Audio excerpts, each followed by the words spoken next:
Tá, e gostaríamos de convidar também o representante do CREA, José de Souza Reis, que vai falar sobre o manejo integrado de pragas, para que ele possa também já fazer parte da mesa, para que a doutora Suelena possa coordenar esse debate. Você assume a palavra a partir de agora? Sim. Bom dia a todos. Na verdade, manejo integrado de pragas é uma palavra que a gente já ficou muito comum nós falarmos, mas eu prefiro falar de uma forma muito mais ampla. Eu gosto de falar manejo integrado de culturas. E eu defino isso como uma decisão racional no controle de pragas. Eu acho que a gente não deve controlar só pragas. A gente deve olhar o manejo da cultura como um todo. Aliás, muito mais além. O controle do sistema cultural como um todo. Por quê? A gente está vendo no dia a dia, eu tomei a cultura do tomate como a principal, porque a gente está vendo sempre dizer nas manchetes que tomate tem agrotóxicos demais. Essa foi a manchete da Anvisa, no cotidiano da Folha de São Paulo. Aqui nós estamos vendo os alimentos com mais altos índices de agrotóxicos do Brasil. Aqui tem pimentão com 64,36%, morango com 36,05%, uva, cenoura, alface, e tomate está ali com 18,27%. Eu peguei tomate porque é um caso de amor também que eu tenho, é a cultura que eu trabalhei no meu mestrado. Próximo. Daí a gente começou a discutir quais que são os problemas. E ali existe algumas coisas que a gente levantou. É uma cultura que tem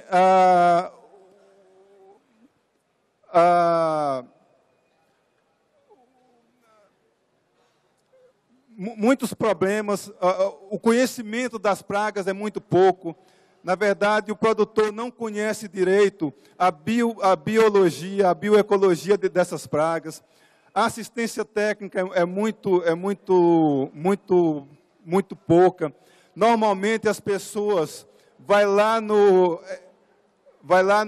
na loja e pergunta e já vai comprar o veneno, e ali o receituário agronômico é feito pelo agrônomo da loja. Tem uma série de erros que são feitos. Próximo. E daí, em 2002, nós começamos esse trabalho. Eu abro uma pausa aqui para falar. Uma vez perguntaram para o Jorge Amado se ele era um grande escritor.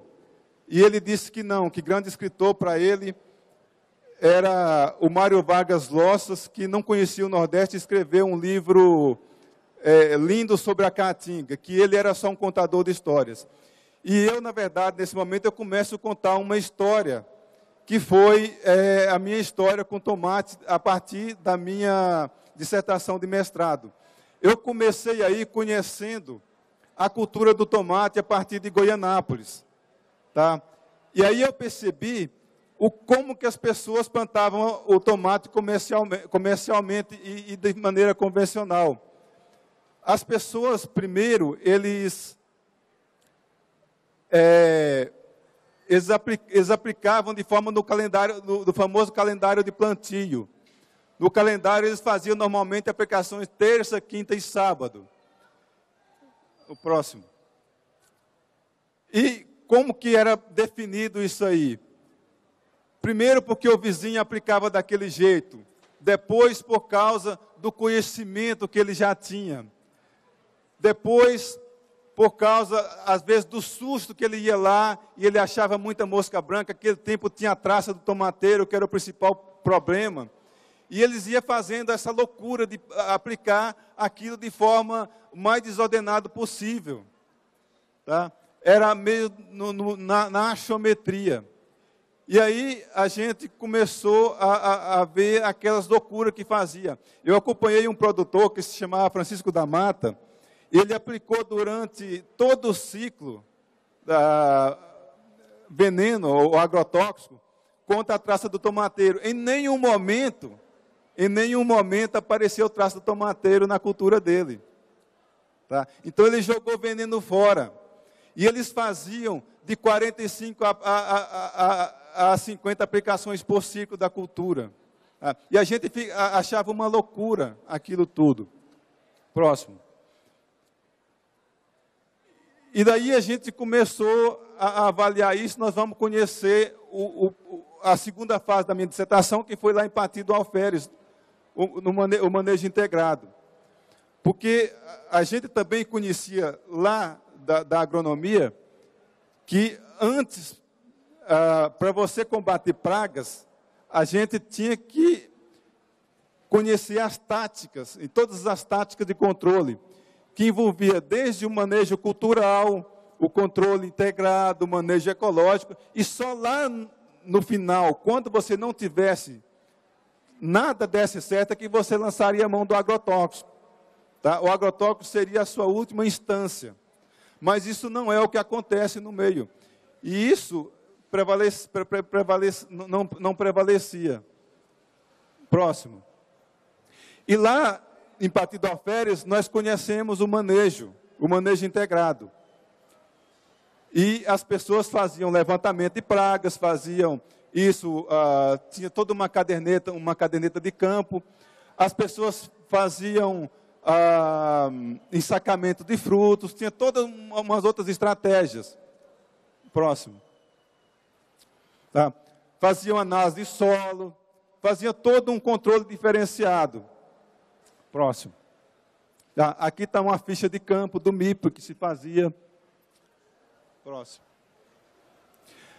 Conhecendo o manejo lá em Partido do Alferes, nós voltamos aqui em Goiás e tentamos reproduzir essa experiência. O professor Paulo Massal, que era o meu orientador, ele virou para mim e falou assim: muito bonito, você viu lá a experiência de Partido do Alferes, onde as pessoas eles passaram de 45 aplicações por ciclo, e com esse levantamento, com o dimensionamento do nível de pragas e nível de danos, eles voltaram para a aplicação de 16 a 17 aplicações por ciclo. Aí vocês imaginam, não só em nível de aplicação, em nível ecológico, em nível de resíduo, mas em nível de custo. Porque você também tem que avaliar isso, o tanto que ele deixava de comprar de veneno na loja, o tanto que ele economizava na mão de obra de aplicação. Tá? Você nem considerando que esse tomate poderia ter um preço melhor lá na gôndola, né? Porque isso não era computado lá no final.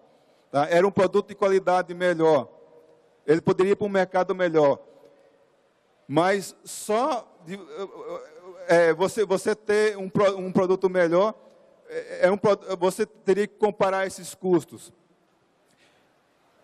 Então, nós chegamos aqui e fomos começar a aplicar esse conhecimento. Só que a gente tinha que colocar isso na nossa realidade. Tá? E na nossa realidade, nós não fizemos uma caderneta de campo, não fizemos ipsiliter o que o manejo fazia lá em Partido do Alferes, mas fizemos uma lavoura menor, com menos pés de tomate, era em torno de 12 mil pés a 15 mil pés, plantamos pimentão e começamos a acompanhar as plantas. E nós começamos a fazer tomate com 15 aplicações por ciclo. 15 aplicações. E tinha mais. Era manejo convencional. Era manejo convencional. Tá? E essas aplicações, quando começava a fase de frutificação, nós começamos a só fazer aplicação de produtos biológicos. Porque depois, na fase de frutificação, você tinha lagartas. Tá? Você só tinha, e você poderia lançar mão de produtos, de bactérias, que você controlava lagarta, que não precisava você fazer produtos que tinham uma carência maior. Tá? E aí você tinha um produto diferenciado. Próximo. Aí você tinha um ambiente totalmente diferenciado. Tá? Você poderia andar no meio da lavoura dessa forma, diferente daquele que você via do manejo convencional lá de Goianápolis. Tá? As pessoas poderiam pegar no tomate, os pássaros faziam ninhos no meio do tomatal, dessa forma aí. Tá? Provando que, mesmo sem ser o orgânico, sem ser o agroecológico, que tem um selo, você consegue tecnologicamente fazer um produto diferenciado, bastando você fazer a agronomia responsável, você trabalhando dentro de certos princípios.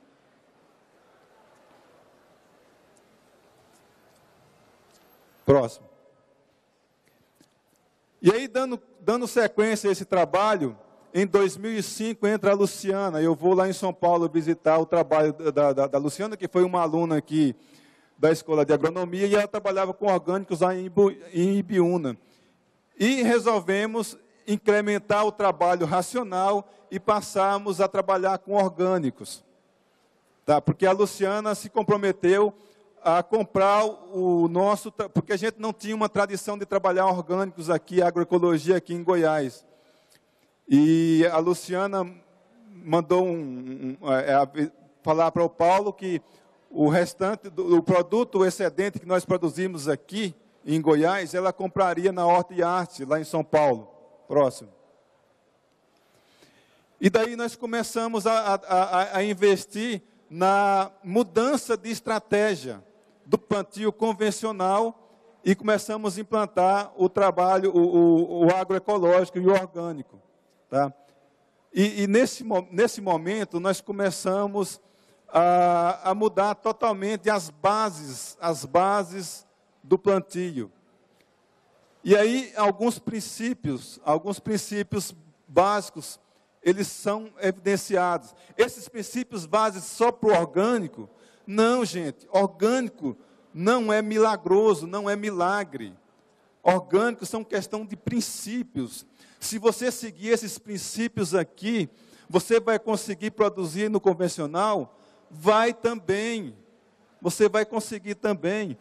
Você vai ter... O que nós fizemos? Mapeamento de divisa de áreas, caracterização física, química e biológica do solo. Você tem que fazer isso no manejo convencional também. Se você consegue isso no orgânico, lá no convencional também você vai conseguir. Você vai conseguir reduzir o uso de insumos lá. Tá? Medida de conscientização mais adequada das condições locais. Correção via calagem. Você não pode querer plantar amanhã e decidir plantar hoje. Você tem que corrigir o seu solo. Você tem que fazer uma análise e saber o que você tem e dependendo do que você vai plantar, você tem que fazer o readequamento do seu solo. Tá? Você tem que trabalhar com reposição de matéria orgânica. Você tem que trabalhar com adubação verde. Você tem que fazer as medidas de proteção física do solo. Tá? Próximo. O planejamento de critérios a longo prazo, da utilização da área, a rotação de culturas, sucessão de culturas. Isso são coisas que valem para o orgânico, mas valem para o convencional. E mais, hoje a agricultura é muito industrial. A gente vê, andando lá no dia a dia, quando eu acompanhava as lavouras lá em Goianápolis, em Silvânia, em Corumbá de Goiás, que as pessoas querem plantar o tomate, querem plantar o repolho, às vezes eles querem plantar daqui 15 dias, eles resolvem plantar, eles resolvem hoje. A agricultura precisa de planejamento, como toda atividade humana. Tá? E para você trabalhar a agricultura, você precisa de planejamento. Tá? E esse planejamento influi esse preparo do solo. O principal problema de pragas na concepção da gente como engenheiro agrônomo e nesse planejamento de agroecologia que a gente vem trabalhando, é equilíbrio de nutrientes. É equilíbrio de nutrientes. E aí todo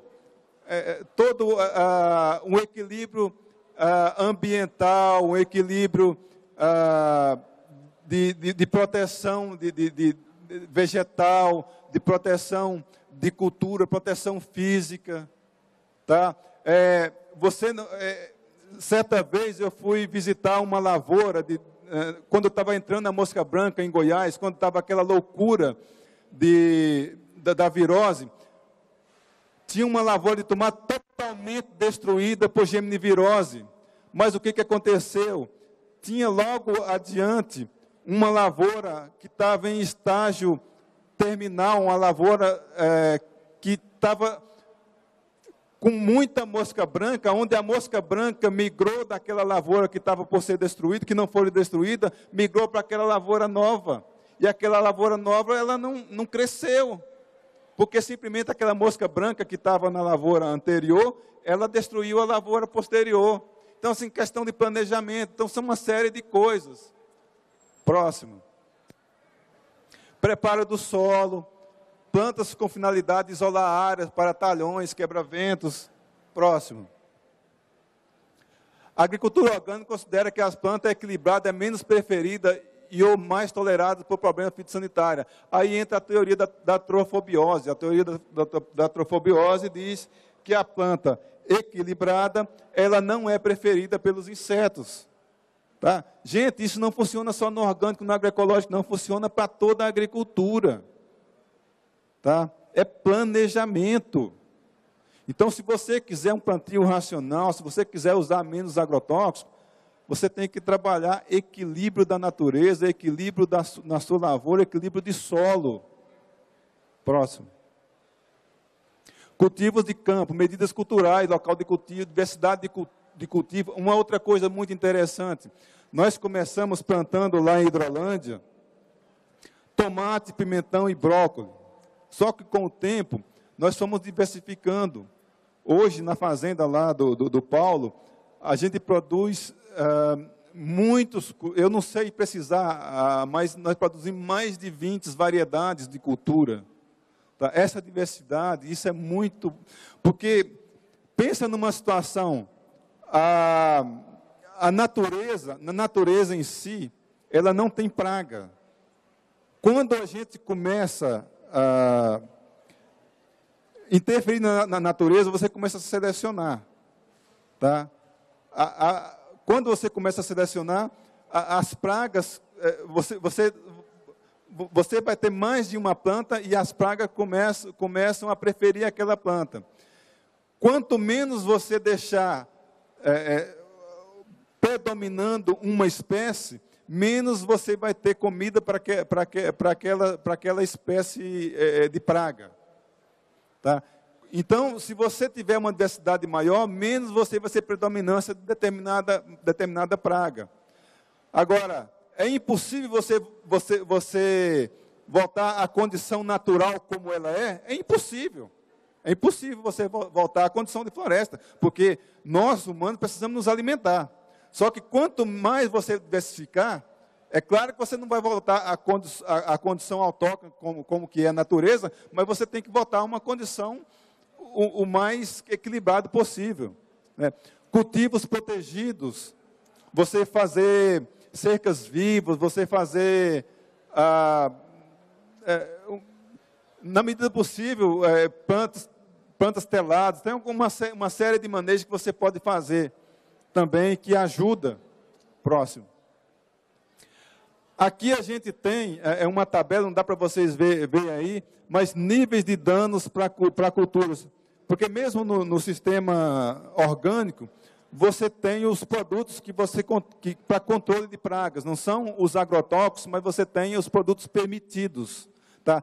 Mas, seja aqui no orgânico, seja no agroecológico, orgânico e agroecológico, às vezes são semelhantes, né? Seja no convencional, se você for trabalhar, é muito interessante você trabalhar com nível de dano, você trabalhar com mensuramento, você só fazer a aplicação de determinado agrotóxico quando atingir um nível de dano. Você não sair aplicando à torta direita. Tá? E essa tabela aqui é para tomate rasteiro, mas você sempre fazer o levantamento de praga e de inimigo natural. Não dá para ficar medindo só praga. Você tem que fazer o levantamento e saber o tanto que tem. Próximo. Então, aqui está fotos, né, de quando começamos lá o plantio orgânico. Próximo. Aqui, como que é o nosso plantio lá, como que é a diversidade. Próximo. Preparo de solo, plantio de plantas para serem incorporadas, né, de adubação verde. Próximo. Mais plantio de adubação verde. Próximo. Planta para incorporação de adubação verde. Aqui o tomate também. Tomate, produz lá tomate tutorado a nível de campo o ano inteiro.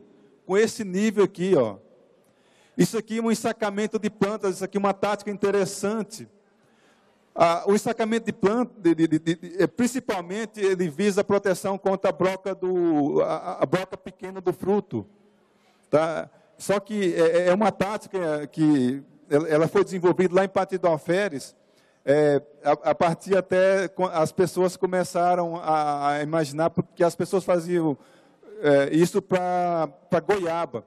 E aí o Léo me contou que as pessoas, que os produtores começaram a imaginar, olha, o pessoal faz para goiaba que é menor, por que não fazer para tomate? E aí eles começaram, só que a princípio eles faziam isso de um papel especial lá, muito caro. Depois, lá em Vassouras, eles descobriram que podia fazer isso com saquinho de papel. Era só colocar aquela cola de cabeça para baixo, para quando chovesse, a cola a chuva não molhar, porque se molhasse a cola, abria a cola. Então, são estratégias que as pessoas vão aprendendo. E isso é uma tática extremamente interessante. Próximo. Isso aqui, flor do mel. Flor do mel é uma proteção física muito boa. Próximo. Isso aqui já é o solo preparado, muito tempo que já foi feito, análise, calagem, já foi todo um preparo, e agora está plantado, aqui está plantado o tomate rasteiro. Próximo. Aqui o resultado, gente. Isso aqui é tomate sem aplicação nenhuma de agrotóxico. É possível fazer, gente, é possível fazer uma agricultura sem o uso desenfreado de agrotóxicos. Agora, todo mundo vai fazer orgânico da forma como o professor Paulo Nação está fazendo lá. Isso aqui, nós começamos esse trabalho em 2002, nós chegamos ao apogeu agora. Tá? Talvez não se consiga fazer agroecologicamente desse jeito. Talvez se consiga fazer um racional como nós fazemos entre 2002 e 2005. Mas é possível fazer diferente. Não dá para fazer a loucura que se faz no dia a dia. Próximo. Olha a qualidade do tomate Santa Cruz Cadá que se faz lá em Hidrolândia. Próximo. Tomate Santa Cruz, produzido na Hidrolândia. Tomate Momotaro. Próximo. Tomate Débora. Isso aqui, ó. Esses dias eu fui lá do professor Paulo, na fazenda, e ele me perguntou assim, Zé, imagina quantas aplicações de produtos permitidos foram feitos nessa lavoura que está em produção.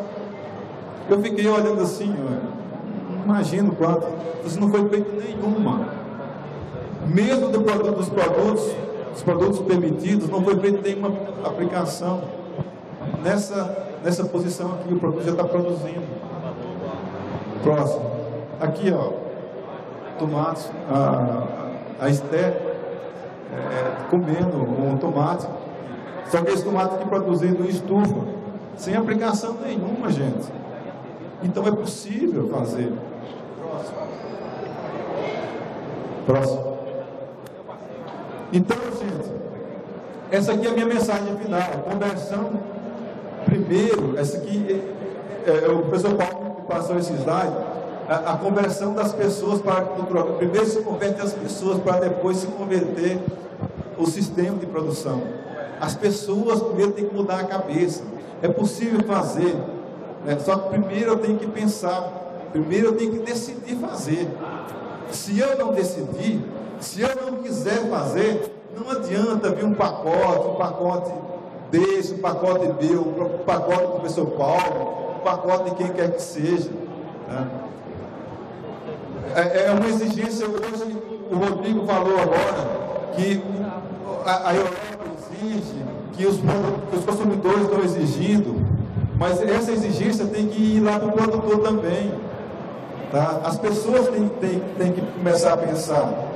Não é um pacote de insumo. Não, esse imediatismo não adianta, né? As pessoas têm que começar a pensar em planejar, né? E planejar ambientalmente, socialmente, economicamente o seu negócio, porque a agricultura é um negócio da gente. Próximo. Aqui as pessoas, as caravanas de pessoas que vão lá sempre visitar a propriedade do professor Paulo, ele está sempre disponível a receber as pessoas, os produtores que vão lá conhecer, tá? Ele estava vindo aqui agora para essa palestra, mas acabou me ligando agora dizendo que não conseguiu chegar. Próximo. Aqui a professora Ana Maria Primavera esteve lá conhecendo, a professora Magda também. A professora Ana Maria Primavera, para quem não conhece, é um dos ícones de conservação de solo, autora daquele livro Manual Ecológico do Solo, é uma das pessoas que mais entende de solo no Brasil. Próximo. Aqui eu gostaria de é uma das pessoas que eu gosto sempre de mostrar, o professor Peterson Neberg. Próximo. Mesmo já no final da vida dele, uma pessoa que sempre trabalhou com a agricultura, com os espelhos,